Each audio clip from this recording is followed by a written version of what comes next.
네, 오늘도 우리 이렇게 영상으로 예배를 드리려고 합니다. 우리 다 같이 사도신경으로 우리 믿음을 고백하도록 하겠습니다. 나는 전능하신 아버지 하나님 천지의 창조주를 믿습니다. 나는 그의 유일하신 아들 우리 주 예수 그리스도를 믿습니다. 그는 성령으로 잉태되어 동정녀 마리아에게서 나시고 본디오 빌라도에게 고난을 받아 십자가에 못 박혀 죽으시고 장사된 지 사흘 만에 죽은 자 가운데서 다시 살아나셨으며 하늘에 오르시어 전능하신 아버지 하나님 우편에 앉아 계시다가 거기로부터 살아있는 자와 죽은 자를 심판하러 오십니다. 나는 성령을 믿으며 거룩한 공교회와 성도의 교제와 죄를 용서받는 것과 몸의 부활과 영생을 믿습니다. 아멘. 오늘 우리가 나눌 말씀은 요한복음 4장 31절에서 34절 말씀입니다. 우리 다 같이 한번 읽어보도록 하겠습니다. 그 사이에 제자들이 청하여 이르되 랍비여 잡수소서. 이르시되 내게는 너희가 알지 못하는 먹을 양식이 있느니라. 제자들이 서로 말하되 누가 잡수실 것을 갖다 드렸는가 하니 예수께서 이르시되 나의 양식은 나를 보내신 이의 뜻을 행하며 그의 일을 온전히 이루는 이것이니라. 아멘. 자, 오늘 우리 말씀 제목은 예수님의 또 다른 양식이라고 하는 말씀 제목입니다. 자, 오늘도 계속해서 왜 말씀을 읽어야 할까? 라는 질문으로 우리 시리즈를 이어가 보려고 합니다. 오늘 본문은 요한복음 4장이죠. 요한복음 4장에서는 예수님께서 사마리아 여인을 만나시는 장면이 그 내용으로 나옵니다. 남편이 5이나 있었던 이 사마리아 여인을 찾아오신 예수님께서는 자기 자신이 곧 샘물이다 라는 말씀을 하십니다. 그 사마리아 여인은 이제 참된 생수이신 예수님을 만나고 인생의 목마름을 해소하게 된 것입니다. 자, 이 사건 뒤에 예수님의 제자들은 예수님께 식사를 드리기 위해 찾아왔습니다. 예수님, 식사하셔야죠. 이렇게 물어봤을 때 예수님은 이렇게 말씀하십니다. 내게는 너희가 알지 못하는 양식이 있다. 이 말을 들은 예수님의 제자들은 누가 먼저 벌써 예수님에게 식사를 가져다 준 거야? 라고 질문을 했죠. 이때 예수님께서는 이렇게 말씀을 하셨죠. 나의 양식은 나를 보내신 이의 뜻을 행하며 그의 일을 행하며 그의 일을 온전히 이루는 이것이니라 라고 말씀하셨습니다. 저번 주에 우리는 이 말씀이 양식이다 라는 것을 나누면서 말씀을 통해 우리의 영적인 배고픔을 해결해야 된다라고 나누었죠. 그런데 오늘 예수님의 가르침은 한 단계 더 나아간다는 것입니다. 단순히 말씀을 읽는 것뿐만 아니라 보내신 이의 뜻을 행하며 온전히 이루는 것이 바로 예수님의 양식이 된다는 것이죠. 이처럼 성경은 언제나 양면성이 공존합니다. 어느 한 극단으로 치우치지 않는다는 거예요.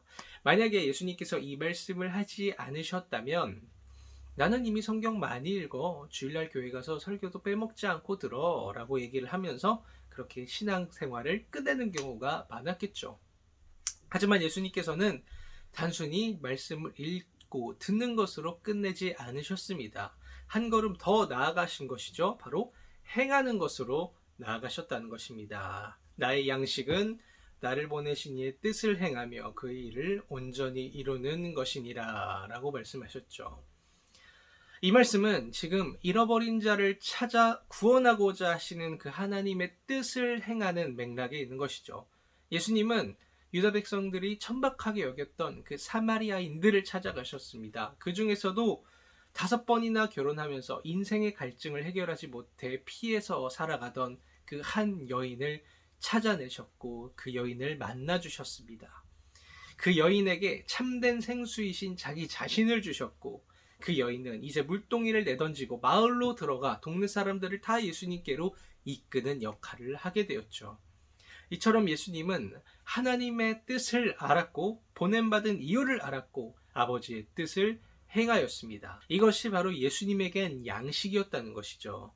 단순히 말씀을 알고 읽는데 그치는 것이 아니라 아버지의 뜻을 헤아리고 행하는 삶, 이 삶이 바로 예수님에게 양식이 되고 부유케 하는 그런 삶의 방식이었다는 것입니다. 이것이 바로 우리가 말씀을 읽어야 하는 이유입니다. 성경을 읽고 들음으로써 나를 향하신 하나님의 뜻을 헤아리고 행하기 위해 우리가 하나님의 말씀을 읽는 것이죠. 성경 지식을 많이 쌓고 학식을 더한다고 해서 종교적 성실을 열심히 한다고 해서 성경을 붙잡는 게 아니에요. 신앙생활을 하는 게 아니라는 거예요. 그건 반쪽짜리 신앙생활이죠. 아버지의 뜻을 알고 행하기 위해 우리가 성경을 읽는 것이고 그것이 바로 우리 삶의 양식이 된다는 것입니다. 마태복음 7장 24절에서도 예수님께서 내 말을 듣고 행할 때 집을 반석 위에 지은 것과 같다라고 말씀을 하셨죠. 반대로 듣고도 행하지 않는 사람의 인생은 모래 위에 집을 지은 인생이다라고 말씀을 하셨습니다. 요즘에는 자기계발서 같은 그런 교훈과 권면을 접하기 쉬운 세상이죠. 저도 약한 부분이기는 한데 뼈 때리는 교훈들은 대부분 일단 하라는 거예요. 실천하라는 것이죠. 생각하지 말고 일단 해라. 일단 하면 된다. 이런 말들이 사실 우리에게 참 뼈아픈 교훈이 되잖아요. 공부의 신 강성태라고 하는 사람도 아무리 공부를 잘하는 방법을 가르쳐줘도 안 되는 이유가 뭐다? 공부를 안 해. 공부를 안 한다고. 여러분들은 안 해요. 라고 이렇게 되게 무섭게 얘기를 하잖아요. 또 이 세상살이가 얼마나 또 불안한가요? 미래도 어떻게 될지 모르고 또 뭘 해야 될지도 모르고 경제가 하루아침에도 막 엎치락 뒤치락 바뀌는데 믿을 게 없는 세상이잖아요. 윤우님마저도 죽음의 문제 앞에서는 솔직히 잘 모르겠다라고 이렇게 얘기를 했었죠. 하지만 죽음에서 승리하신 예수님께서는 말씀하셨습니다. 나의 이 말을 듣고 행하는 사람의 인생은 반석 위에 지은 집과 같다라고 말씀을 하셨습니다. 불안하고 알 수 없는 세상이지만 우리가 여러분들이 하나님의 말씀을 듣고 행하는 삶을 살아간다면 비가 와도 물이 넘쳐도 바람이 불어도 괜찮다는 것이죠. 왜? 부서지지 않는 그 견고한 바위 위에 집을 지었기 때문입니다. 왜 말씀을 읽느냐? 아버지의 뜻을 알고 행하기 위해서 우리가 말씀을 읽는 것입니다. 그 삶이 바로 부유한 인생이고 견고한 인생이라는 것이죠. 아마도 바울이 빌립보서 4장에서 말한 능력, 비천에 처할 줄도 알고 풍부에 처할 줄도 아는 일체의 비결을 배웠노라 할 때 그 능력이 바로 하나님의 그리스도의 말씀을 알고 행함으로써 얻어지는 그 부요와 양식이 아닐까 그렇게 생각을 합니다. 예수님께서 이미 양식이 있고 그 양식으로 채워졌다고 하신 그 삶의 방식, 이 삶의 방식을 바울이 체득하고 삶을 통해서 경험했던 것이 아닐까, 그것이 바로 바울이 말한 비결이 아닐까 그렇게 생각을 해봅니다. 바울도 예수님처럼 그리스도의 뜻을 알고 행하는 삶을 통해 주변 환경에 따라서 좌지우지되는 것이 아니라 언제나 온전하고 자유한 인생이 되었던 것이죠. 오늘 말씀을 우리가 기억하면서 말씀을 통해 하나님을 만나고 뜻을 알고 행함으로써 견고한 반석 위에 지은 집과 같은 그런 인생을 살아가는 저와 여러분들 되었으면 좋겠습니다.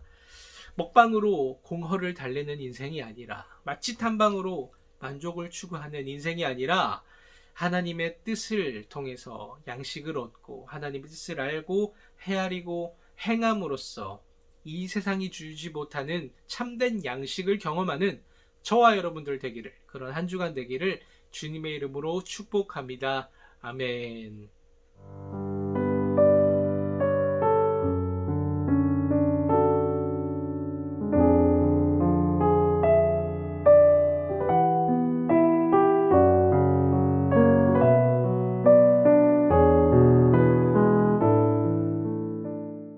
네, 이번 주 광고가 또 있습니다. 벌써 9월이죠.